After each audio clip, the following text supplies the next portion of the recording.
30 деца на загинатите припадници на безбедносните сили од конфликтот во 2001 се наоѓаат на еднонеделно зимување во рекреативниот центар Пониква на Осоговските планини. Сместени се во одморлиштето на Министерството за внатрешни работи, кое ги покрива трошоците за нивниот престој, како и обуката за скијање и останатите слободни активности.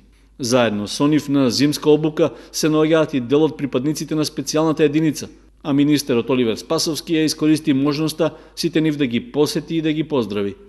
Сакаме да ги посетиме, да се подружиме заедно, заради тоа што пред се треба да се почувствува дека сите заедно сме едно семејство, а воедно и да со посетава искажам мојата поддршка и до децава, до семејствата, меѓутоа да искажам поддршката на специјалните единици при Министерството за внатрешни работи, заради тоа што се навистина столбот на државата. Ако сите се гордееме со оваа специјална единица, тогаш ја се заслужува целата наша поддршка и внимание.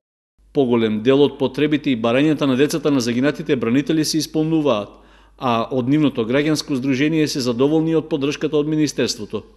Како децата раснат, така е тапно, да речеме, ова година ќе завршат деца со факултети, 4 деца, и бараме да бидат вработени во државните институции. Како и што при средба со председателот на државата, тој многу десидно кажа дека ова категорија деца не може да водат бизнес.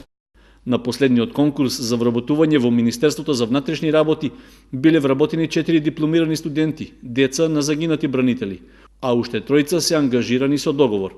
За сега само едно семејство од Скопје се уште не го искористило законското право за помош од државата.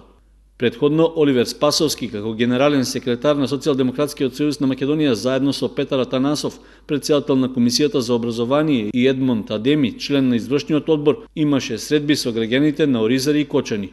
При тоа тој се осврна на актуелната политичка состојба во државата, а се разговараше и за проблемите со кои што се соочуваат граѓаните.